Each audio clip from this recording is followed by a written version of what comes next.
Sir. 1, 2, bang. You already cutting the new. It's your boy Maurice Williams, a.k.a. Mo Slinga, live at the barbershop with my boy Money and DJ Shavi. You already know a father's love is everything. Bang. Ready? I think we got one. Hold and bang. About time. We got one. Ain't shit changed. DJ Shavi in the building. What up? Time to shine a light on them. Got better. Shine a light on them. Hating on the movement. Live at the barbershop. We back. Hello. You better have a good reason to come out. Yeah, it's the season. Niggas gon' dumb out. I'm riding with my gun out just in case I got a bug out. I'm running with the hate, cause I ain't bringing love out. I'm cold in the streets, even when it's hot out. My mind fully loaded, so First of all, I like to say, yo, family is everything, B. Yo, big sis, what up? I wish I could be there. You know what I'm saying? My sister Shell, she getting a major award today. Wow, congratulations. Oh, word, so proud of her. You know what I'm saying? Word. That's dope, man. Well, because once one person wins in the family, the whole family wins. You know, dig? It's a celebration, so it's a good, You dig? it's a good time. Word. And this is live at the barbershop, so it's all about family first. Exactly. Yep. Just want to say love you, bro, Love you too, man. for everything you do. Know what I mean? We got a special show tonight, know what I'm saying? Yo, this is live at the barbershop. You already know what it is. Special guest. Yo, Mo, what up, man? What's happening, player? What's up, Mo? AKA Mo Slinger. Hey, what's man. good with it? What's going on? Hey, everything's good, brother. Everything's good. Pleasure to be here. Thank you for having me. Welcome to Live at the Barbershop. You feel me? Yeah. Thank you, brother Shavi. You are the most accommodating brother. It's nice to meet you. It's a pleasure to be in the presence of such positive black men. What's good with it? Hey, Well, man. let's jump right into it, man. You doing a lot, man, on these streets. Yes, sir. When you see a kid, know what I'm saying? Well, let's start from the beginning. Where you come from? Come from Rockaway, Queens. Shout out to Far Rock. Shout out to Far Rock. You already know what it is. Edgemere Projects. My father's from Redfern. My mother's from Edgemere. I was born in St. John's Hospital. Far Rockaway is in my blood. It's in my DNA. You know what I mean? I got like 7 last names connected to my bloodline, if you include my father and my mother. So Far Rockaway is everything to me in regards to giving back and you know just bringing light to a dark place. You know what I mean? If you know anything about Far Rockaway, we like secluded, and it's just at times the things that go on there are unspeakable. You know what I mean? And we just trying to shed light and let brothers see that it's other ways to live. Beside the stuff that we was raised up believing was real, like being in the streets, being a gangster, being a tough guy, being a hustler, being a pimp, being a this, being a that. That stuff is fake. You know what I mean? So I'm just bringing the light back and showing the kids that we don't have to go that route. I know that's what you see, but you don't have to go that route. Follow another path, and not just telling them, saying it, but showing them. Showing them how to do it. You know what I mean? You can't take something from them and don't give them no solutions to how to overcome. All right, so you're telling me to stop selling drugs. What I'm gonna do now? You know what I mean? It got to be something in place, like pilot programs and stuff where they get stipends and money and situations where if they give that up, they go right into something else because you can't tell a person not to survive. So you just gotta teach them how to fish. You know what I mean? And I'm just out here trying to teach my brothers how to fish. So I know you been through a lot, you know what I'm saying? Yes, sir. Like every man has a past. Yes, sir. Do you think your past has anything to do with the future that you bring into these kids? Definitely. Just talk about that. Definitely. That's a great question. I appreciate that question because it allows me to let people know why I do what I do. It's not for money. It's not even to be gain notoriety. It's to be for young people what wasn't there for me. You know what I mean? So I do this because it was nobody there when I was growing up to be like, yo, listen, you could be this, you could be that, or inspire me. I was telling one of my friends today that, no disrespect, but none of all I had the OGs presented to me was 2 things. Either you gonna sell crack or you gonna use it. And I chose to sell it, and it led me down a path of destruction. You know what I mean? So I'm just trying to give young brothers tools, based off of my youth and the lack thereof of positive male influence growing up. You know what I mean? So that's basically it. Restate your question again, please. Well, let's start. Let's talk about your foundation. Okay. What's the name of it? Okay. And what it represents. It's a Father's Love Personal Development Institute. It's a grassroots organization that I started about maybe 12 or 13 years ago. The point of it is to I was a juvenile offender. Okay. Right. So I got arrested. I started my trouble started in the late 80s, early 90s. That's when things happened for me. So the thing is to what we want to do is ultimately stop reverse recidivism rates. Okay. In juveniles. And then ultimately have legislation put in place that eradicates juvenile detention, period, for nonviolent offenders. Okay. So psychology suggests that the mind isn't fully developed until you're 25 years old. So then our children should be evaluated and it should be taken into consideration that a juvenile is under 25 and his mind isn't fully developed. So therefore, he doesn't understand the true power and the meaning of let's say taking a life. So if you 17 or 18 and you angry and you take somebody's life, by the time and you get sentenced to 25 years, by the time you're 30, you're going to be realizing like, wait a minute, it might not even take that long, but young men don't realize the severity of their actions. So I work in Rikers Island, I work in Crossroads, and I work in other juvenile correctional facilities or in detention facilities in New York. And some of them young men our young men are in there for say murder charges. Okay. And they don't realize the severity of that action. They don't realize that this person is never coming back. They don't realize that I'm going to do 25 years, and it's going to not only alter my life, but alter everybody's life that's involved. The person that was hurt, their whole family's life has been altered. My family life has been altered based on my actions. So the kids are not thinking about those things. They're just responding off of the emotion that they feel, or just to try to look a certain kind of way in front of the gang they jacking. Mm-hmm. Right? So kids are doing things that they don't realize. So I want the states and the courts to realize that these young people's minds aren't fully developed when they're committing these crimes. So have some type of alternatives to incarceration, especially for those who don't have violent crimes. The violent crimes got to be dealt with in a certain kind of way. But I just want to have legislation in place that takes into consideration juvenile offenders. Their action might be a final action. Their life shouldn't be determined. Their whole life shouldn't be determined by a decision that they made when their mind is not fully aware of what they're doing. Okay. You know what I mean? So, well, let's sit back and think about this. It's like you got this prison reform going on right now. Yes, sir. What do you feel about that? Well, what do you mean, like as far as how I feel about my work, like what? No, the prison reform bill that they got going on now. Trying to get people bailed out and stuff like that. Where they bailing guys out. I think. You think it's good? Think it's bad? Honestly, is it helping the community? Being on both sides of the fence, like I was a juvenile delinquent and a social deviant at some point, up until a point where I wasn't that way no more. So I understand that mindset, and then I understand the aspect, the fact that you need to pay, and you need to have a consequence for the things that you do wrong.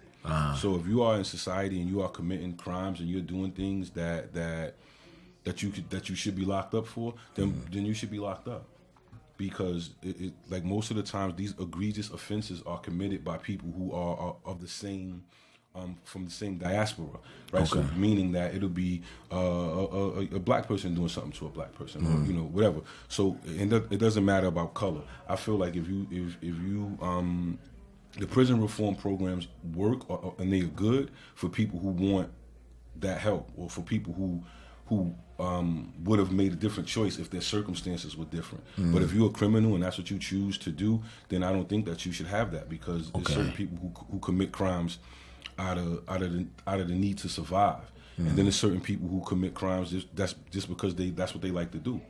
So if you, I don't think you should get bail reform if you're a person that's going to get bailed out and go back and find another way to commit crime and continue to hurt your community. No, so it got pros and cons. I think the people that's going to use it the right way I'm all for it. The people that's gonna get out here and keep perpetuating the same nonsense that's going on in our neighborhoods, nah. And that's exactly where I was going with it. It's like the nonsense of it. Like when you sitting down and you talking to one of your kids that you talk to, if you know off the back, like, all right, this kid is a little spicy. He about this.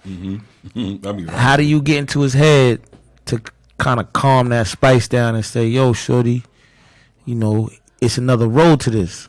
See that and it's on a case by case basis. Okay. Right? So when you look at a kid, like some kids won't even talk to me initially because they so guarded and they perceive themselves as a gangster and real. So they so guarded that I have to use a different approach. But the thing, two things.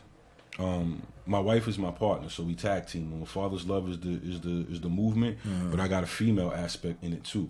So some of the young men, they don't want to talk to me. They might want to speak to a woman. You know what I mean? Because they depending on what it is. So what I do is I do an analysis immediately. So, but it's just a transferable skill that we learned in the street. You know how to assess situations for danger and whatever what it is. We become good judges of character just by virtue of growing up in the street, right? Okay. So when I see children, I use that same skill and my same, the thing that I learned in jail, like, all the skills that they just transferable, right? Like, so I just my main question to a kid, two things. And it's the same question, but in a different way. The question that I ask them to help me understand who they are is, who are you? And when I ask them who they are and what they tell me, by that response allows me to know how I need to go at them. So a lot of them, like 85% of them will say they'll keep it all the way a buck and say, I don't know. And then the rest of them that try, some of them will be like, well, my name is, I'm such and such and such and such. I'm like, yeah, but that's your name, but who is that person? Yeah, who are you? Yeah, who do you, what does that mean? You know what I mean? And a lot of them don't know. So once we start to instilling in them who they are and making them grasp, understand that they are somebody. You are the son of your father. So you could say, I'm the firstborn son of John Jenkins Jr. If that's all you are, that's all you are. It ain't nothing prolific about it. You know what I mean? But you, in order to know where you're going, you have to understand who you are. So even if James Jenkins Jr., your father was an alcoholic or a drug addict, you don't want to go that way. You know who you are. You of that bloodline. You of that pathology. So you can acknowledge that and change it or follow suit. Okay. You know what I mean? So just that. Who you are helps me determine how to devise it's called like a treatment plan or how I'm gonna treat them. So we got some cases where it's the exposure to negativity is higher than others, and then you got some who we are warriors by nature. So now we're dealing with some warrior types that the only thing that they got a thirst for blood. You know what I mean? So when you got a kid that got a thirst for blood, then you got to deal with him different than you dealing with a kid that like to steal cars or that like to scam.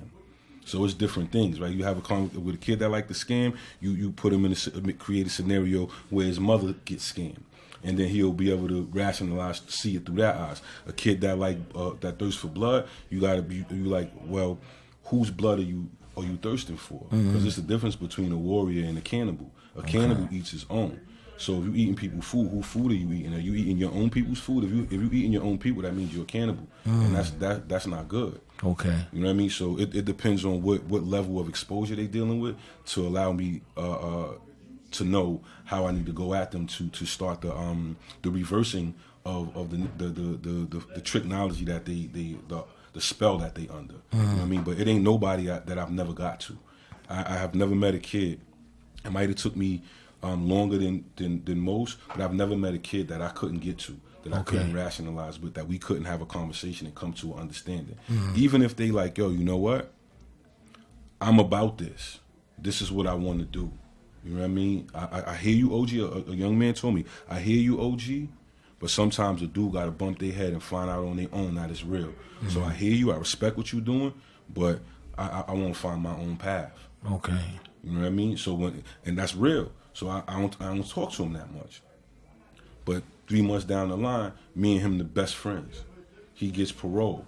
Yo, I'm at his parole office talking to his. As soon as he come home, I'm right there talking to his PO, helping him get jobs on him. So he was listening and he was rocking with me, but my approach had to be. It had to be a subtle approach. Yeah. Because some of these kids are real smart. So you can't come to them like, I'm going to teach you and I'm going to show you something. You're like, nah. Just like, yo, I'm here if you need me, baby. You know what I mean? And that's it. That's all I ever really needed as a young dude. I wasn't mad that my pops wasn't with my moms. I just was mad that you ain't come and be like, yo, you need me, call me. You know what I mean? That's all I needed. I don't need you every day. I just, let me pick up the phone, let me call you. You can give me a play. This is what I'm facing, what to do. And you don't got to be nobody's father to give them those plays. You know what I mean? That's a fact. Yo, Shabby, what up, man? Yo. It's live at the barbershop, B. Live at the barbershop. You did. We live. Yo, this the section where, yo, Shabby. Yo. You got a question for Mr. Maurice? Yeah, Mo. What was the moment that made you like really want to get into, doing with the foundation and everything that you got going on? Like what moment that really sparked it? You know what I mean? Like I gotta do something. It's like honestly, I'm gonna keep it all the way a buck. I got a tumultuous relationship with my daughter, and she was born when I was locked up in the 90s, right? So I came home, my daughter was going on 5. I did 5, right? So kids develop their family base and all that stuff at that age. So when I come home, they're like, oh, your father's home, that's your father. Her mother had moved on, had another kid with somebody else. So she's like, no, I want to be with, that family. So it never changed. She's almost 30 now. Wow, okay. So that grew into like, say it's a break.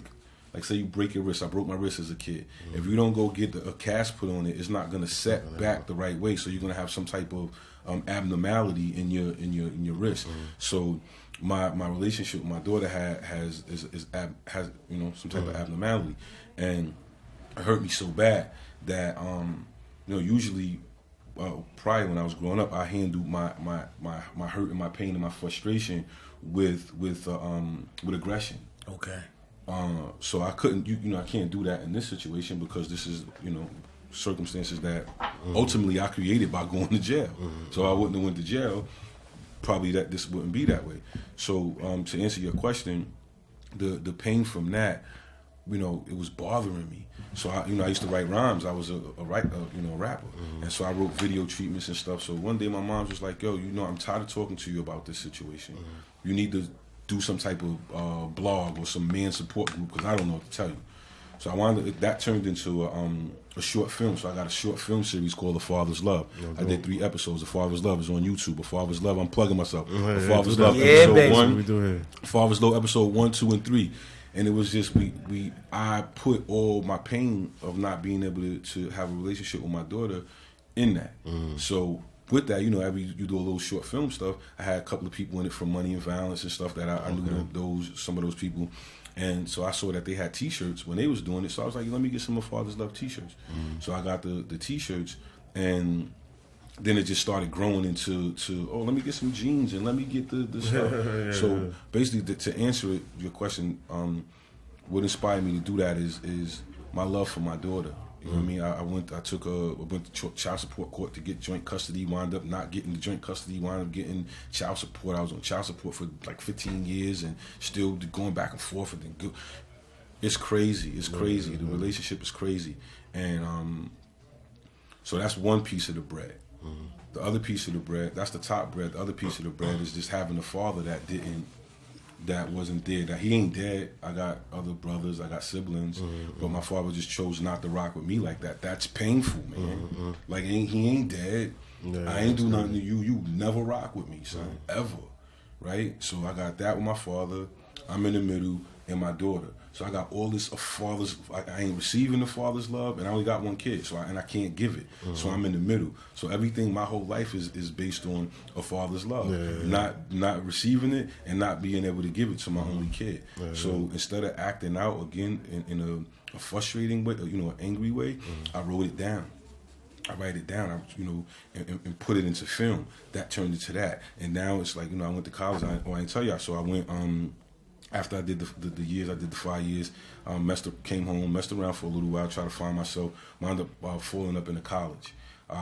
It's college in Rochelle. I stayed there for 6 years, wound up falling out of there with a master's degree, wound up falling into an adjunct professor position. So now I'm teaching at the college level and writing curriculums for the communication department. So I became the manager of the communication department in the whole college. That's dope. So you know what I mean? So now it's like, you know what, they ain't paying me enough. I'm writing curriculums, I'm putting all these syllabi together for these, for these people. I can write a little program and put it in the jails and see if they're gonna bite. That's what I did. Wrote the thing, they're like, oh, this is good. So and I'm actually a credible messenger because I've actually been in jail before and I actually did this. So let's put this together, and a father's love is what it is. You know what I mean? But ultimately, the father's love, I'm gonna leave you out with this.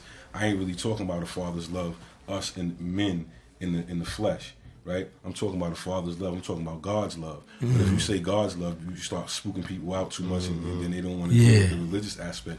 So if you put it, everybody's a father, right? So if you put it that way, or you know somebody that's a father figure, whatever.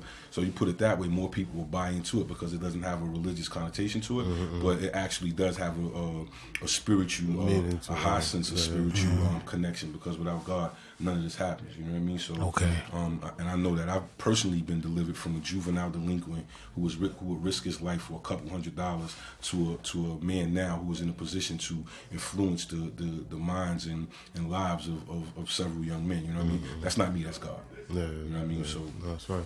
Yeah, big fact. Yo, here on Live at the Barbershop, we always talk about, a father is your first superhero. That's a fact. You know what I'm saying? So it's like your foundation is a father's love. So what's the importance of a father having that love for a child? It's everything because you foundate them. Like a father's love is everything. That's my slogan. I was looking for a slogan to be like, what a father's love is. And I'm like, a father's love is everything.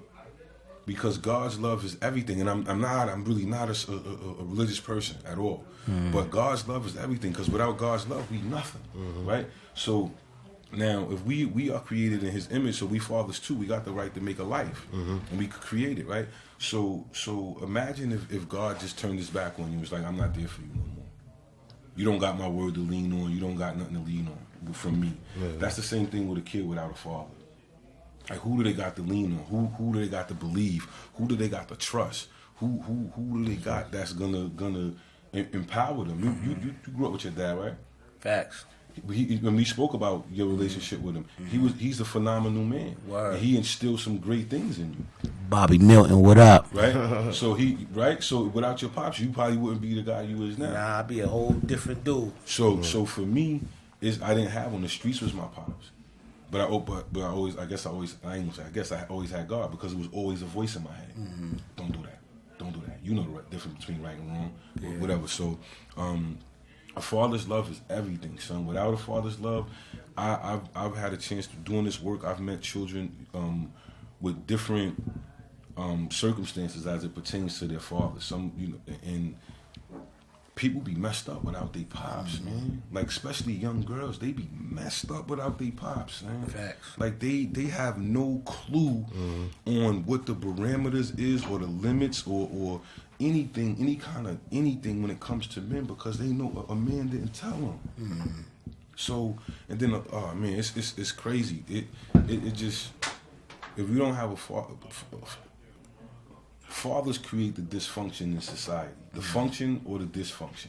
In our community, in underserved communities or communities who aren't flourishing financially, the reason that's happening is because the fathers are not in the house. Okay. You know what I mean? The fathers, without a father, you only 50% of a person, and it's not the good 50 because your mother was the receiver, so your father is the one that planted the seed. Okay. And if the person that planted the seed doesn't watch the seed grow, then what kind of plant is going to become? Right? Because you planted the seed, so you have to water it, and you know how much to water it every day. A father, your father could look at you and tell you exactly what he need to tell you, because he know you better than you know yourself. You of him. Facts. You can either choose to listen and be rebellious and be like, I ain't gonna listen to him, like most of the kids do now. But your parents, that's why they older than you. Your parents are older than you for a reason. You know what I'm saying? So they could teach you how to navigate through life. And if you don't have that person to help you, that's like going on vacation in the Sahara Desert without a tour guide. Where you going? That's a fact. You gotta have your father's like a tour guide. When you come, you know, you ever see the guys on 42nd Street when they come and they be showing you around. You gotta have a tour guide, and the father's like a tour guide. Without that, you're gonna be wind up over here, wind up over there. And the crazy thing is that a lot of kids wind up dead, or they wind up in jail forever, or they wind up on drugs, or they wind up psychologically messed up. So without a tour guide, you never know how you gonna wind up. You know what I mean? So a father's love is everything. Well, you know, you're an educated man. Let's talk about, you know what I'm saying? Mm-hmm. How does reading and learning help a child from being in a situation where you got to really touch them? Let me tell you, man, education is key. Two things with that. I want to say first, the thing with educating our children, we got to watch who we allow to educate our children. We can't have the same people that perpetuates a system that oppresses us educating our children. You can't do that. So that's like sending your kids to be educated by your enemy. You can't do that. You have to educate your children yourself. That's where I think we dropped the ball at, because we are not educating our children. And we sending our, like you see on social media, I can't wait till they go back to school. And you sending your kids to a place that's not educating your children. So it's not the city or the state's job to educate your children. That's our job. Because if we don't, that's why we have so much division within our people, because we got people that don't got our best interests at heart teaching our kids stuff. No, that doesn't work. Fact, you know what I mean? So the thing, reading is definitely and comprehension and stuff like that is definitely key, especially in this society. Like, this is a society that's based off of education and what you know. If you don't know anything, you messed up. Like, if you pay attention, they don't even have script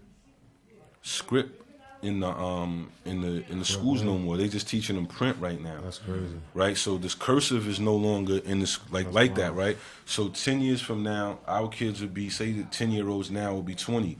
Cursive will be a different kind of language because you don't know what you're looking at, right? So they taking it out. So that's knowing that as parents, and me knowing that as an educator, that's a part of what I educate people on. It's small, but it's only small now because your kid is not looking for a job, and they're like, yo, they using this language, they writing in this, but the white kids still know that. You know, the kids in the upper society, they know it, and then so our kids, that's how they weed people out. Like, oh, you one of those, you don't know how to write script, yeah, you done. Yeah.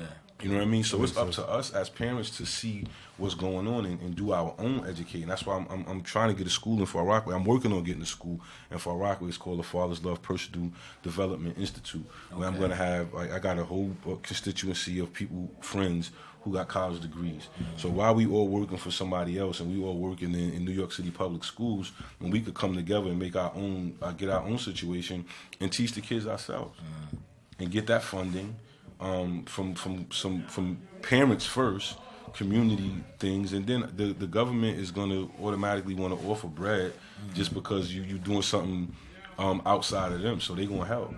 Okay. You know what I mean? So the system is funny like that. If you show that you can stand on your own outside the system and build your own communities, they're going to pay for it.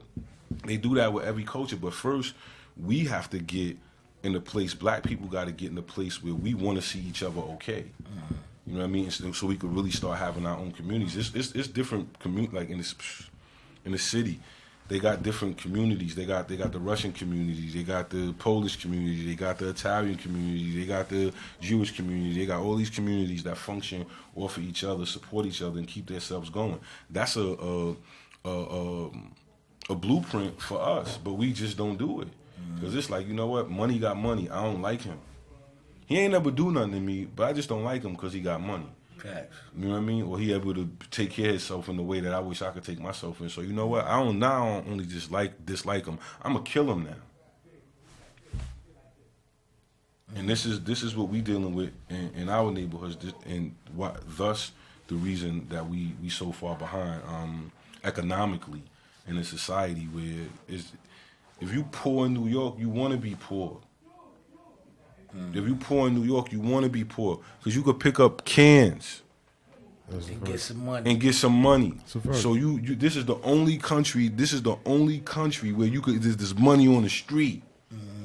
You can walk outside and pick up some cans and get you and make you some money. Chinese people do it. You see them out there, they be having mad them things tied on the thing. I be like, in my mind, I be like, damn, I wonder how much money that is. And all of them things. I be like 300. $8.50. Yeah, and they do it every day. That's like $8.50. So I think nah. I mean, listen.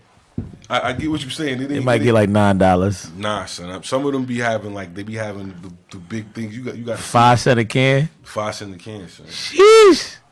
20 of those is $1. If you try to get $100, yeah, it might take you all day. Yeah, 1,000 cans. Yeah, it might take you all day. Yeah, but you gonna get that though. That's why they say reading is fundamental. No, education is the most Talk about it. Education, honestly, has helped me. I wouldn't be where I am today if I didn't decide to go back to school. Education is the key to my success. Nothing else. You know what I mean? But it's all a part of a plan. Like I had different segments in my life where things came together and helped me turn it into a father's love. But nobody would take me serious if I wasn't educated. You know what I mean? Nobody would take me serious. Like, all right, you just a dude that's talking. What separates me from a lot of other activists that's out here that's doing this work, some famous, some not famous, what separates me is that not only am I a credible messenger as far as the experience is concerned, but the education is there too. And I didn't just graduate. I graduated summa cum laude. So I got, in grad school, Shoutouts to that. I got A's in every class. Shout out to that. You know what I mean? So I graduated with like a 3.85. So I wasn't just in the class. I was in there what? This is what y'all doing? This is mad easy. You know what I mean? So the crazy thing about it is that brothers be mad smart, but they apply it to the wrong stuff. Yeah. You know what I mean? But those skills is transferable. If you had as much tenacity and audacity as that you have to do the wrong stuff, if you use that same approach towards doing the right thing, people will love you for it. People will love you for it. Not people because they're the last ones to do it. I'm talking about people that's out there that really see damn, it's hard to get a master's degree and work 2 jobs. I was working 2 jobs and going to school at the same time. But you know what I was running from? I ain't want to go back to the streets. Because it ain't no retirement plan, ain't no pension, ain't no 401k for a gangster. You know what I mean? So it's like, you know what? I don't want to do this because I know dudes that's in their 50s and early 60s and stuff. Dudes that I used to look up to. They don't got health insurance. They not doing well. They might have on a pair of Jordans and stuff like that, but you're not doing well because the diabetes is catching up and you can't go to the doctor because you don't have proper medical coverage.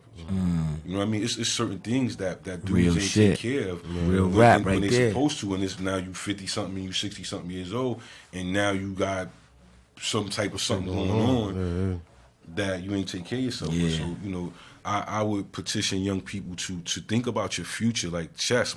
I play chess. I'm not that great, but I play. And I like it because I'm gonna learn it.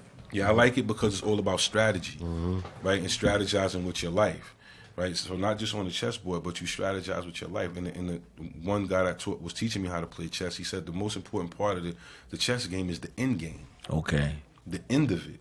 When you only got a couple of pawns, because real good chess players, when the game is over, it's only you got 3 pawns and the king, and he got 3 pawns and the king. And whoever moves their pawns the best to get to the overside to get a queen or whatever it is when you get on the other side, that's the best player. That's who's going to win the game. The person who knows how to move with pawns. And pawns is not big, famous people and people with names and all that. Pawns are regular people. So if you can't move, if a king can't move amongst his people, regular people who have no status and no title, then you ain't gonna win the game. Because the people who are famous and all that got all this stuff, when somebody throw dirt on your name, they ain't gonna rock with you no more because they ain't gonna want to be associated with the negativity that you got to your name. But the people that's on the ground level that knew you and seen you come up, if you stay true with them and treat them a certain kind of way, you can always go back home. And they gonna stand in front of you and be like, nah, Mo Sling is good money because no matter what he had or what he did, he was always right here with us, and we always felt included in his movement. Matter of fact, his movement is based on us. So it don't matter with the upper echelon thing, you know what I mean? Because they always got their ear to what's going on in the street. You know what I'm saying? So they always tapped in. So You know, we could talk about this all day. Yeah. If you got more questions for me, King? Yo, on the real, I like to say a father's love is everything. Yo. That's the mantra. Shelly Shell, what up? That's my big sis. Peace, Shell. I want to send a shout out to you. Now, it ain't her birthday. She got, you know. Oh, she graduated from something? She got that major award. Okay. You know what I'm saying? So, shout out to that. Lil Bay, R.I.P. You done put so much in me, B. You know what I'm saying? You done gave me a lot of weight on the back. The legs is ready to lift it up. Shout out to you, R.I.P. champ. But this is live at the barbershop. You already know what it is. Shout out to DJ Shavi, Social Media House. Your father's love. We want to send a shout out to my boy Mo Slinga for pulling up. You heard? You know what I'm saying? He took time out his day to come here and chop it up with you peoples. You know, dig? Nah, it was a pleasure. Can I tell them my Instagram and how they get in contact with me? We gonna get into that. Oh, okay. Over here, we like to say if you build a tight foundation, your roof won't collapse. That's a fact. So let's do the .coms and the, okay. You know what I mean, and all that. Yeah. This is a Father's Love show. You know what it is. Live at the barbershop. Live at the barbershop. Bang. So yeah. Thank you for having me, brother. Thank you for coming. Thank you for giving me an opportunity to express, just how I feel and you know, to the world, to your platform. You know what I mean? How I feel about being a father. How important it is to be a father, and even, you know, being a mentor to, you know, fathers. If you see young men out there that need direction, don't be scared to say nothing to them. If you see them doing something that they ain't got no business doing, don't just look and shake your head. Yeah. Say something to them. Yeah. Get involved. You know what I mean? And they gonna respect you. You might get some resistance initially. I had one kid say something to me like, "Why you minding my business? Why you even care for? Why you saying something to me?" And I was like, "Because I love you."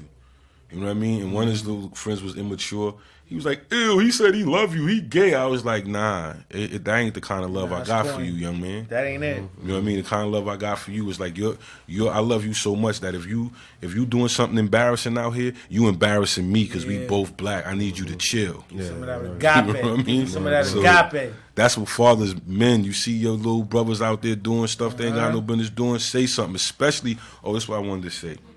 I got some things. So over 64,000 black women are missing in America that have been kidnapped. Fellas, pay attention. You know what I mean? Pay attention. It's time to pay attention to what's going on with our women. It's time to protect them and respect them. Facts. All of that calling them bees and being disrespectful to our sisters, that needs to stop. That's out the window. It's old, it's outdated, and we the only culture that's doing that. It's whack. Pay attention to these vans out here that's riding around in your neighborhoods. They are snatching up little girls, they snatching up women, and they doing things to them. So just be on point, fellas. That's all I want to say in regards to that. Just be on point. We need your eyes and ears open as it pertains to protecting our women. If you can't do that, don't talk about, gangster to me, because I'm gonna laugh at you. Talk about it. Yeah, I don't respect no gangster that don't protect the women in this community. If you can't do that, you ain't no gangster, fam. Yo, so I know you do music. You know yes, what I'm saying? So in the building we got DJ Shavi. Yeah, what's going on? Shavi, what up? What's going on, man? How's everything? How we gonna do it, man? How we gonna out him? Let's go. Let's put them cameras on Shavi, man. Put them cameras on Shavi. It's live at the barbershop. What up? It's my joint, Black Business. Yeah. Support black business when you see it. Live at the barbershop. Mo Slinger in the building. DJ Shavi on the ones and twos. Yes, sir. We live at the barbershop. Mo, what's good? Social media house, what's up? Yes, sir. Mo, what's good? Ain't nothing. It's all about black business, baby. Rock, what up? I'm an entrepreneur.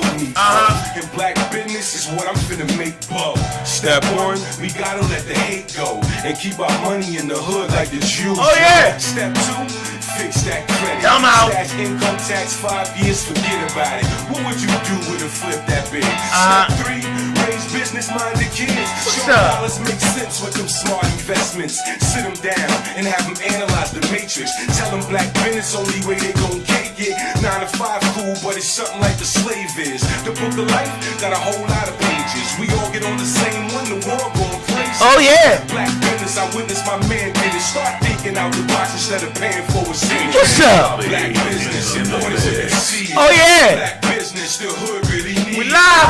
Black business, We live. unleash the secret. We live. We own the hood. At the barber shop. What up? Black business, support it when you see it. Black business, the hood really needs. Mo Slinga. Bar Rock. What up? Murderville. What up? Come out. DJ Shabby in the building. This that Steady Love remix. NDIRE featuring Mo Slinger for the ladies, you heard? Let's get it. The eyes are the windows. Yo, Black, what's good? So when I look at you, Cuzzo, what's good? Exactly what you feeling. Oh, yeah.